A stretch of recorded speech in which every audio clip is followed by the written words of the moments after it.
began speaking in a language that could not be understood, and then he started moving towards his laboratory.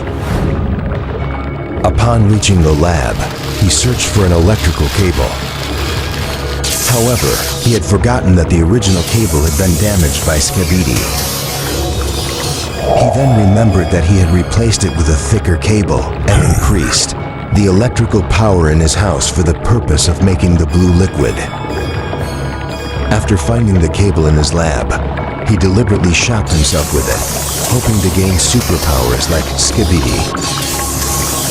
As the electricity surged through him, Mr. Skibidi lost consciousness and began hallucinating, recalling memories of his beloved wife, Skibidi's mother. In the past, both Mr. Sigma and Skibidi's mother were brilliant scientists who worked at a massive laboratory in Ohio. They met there and fell in love at first sight. Their relationship grew closer, and a few months later, they got married in a church in Ohio. They lived together in a house they purchased in the same area, and their life was filled with happiness. They would go to work together and return home together, living as a happy couple like two swans in a garden. 2 years passed until one day, Skibidi's mother began feeling nauseous. Mr. Sigma thought she was ill and immediately took her to the hospital in Ohio.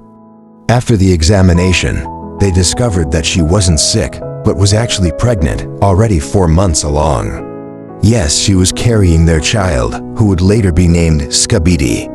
7 months went by. As Skibidi's mother's belly grew larger, she applied for maternity leave from the Ohio laboratory.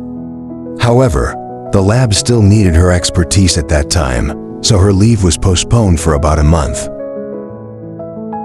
Finally, in the 8th month, the Ohio laboratory granted her leave on humanitarian grounds, as her large belly made it difficult for her to move. 1 month later, she gave birth to their son, who they named Skibidi. Their son, Skibidi, had the same brown hair as his father, Mr. Sigma. Mr. Sigma was overjoyed at the birth of his first son and named him Skibidi, inspired by the ski mask.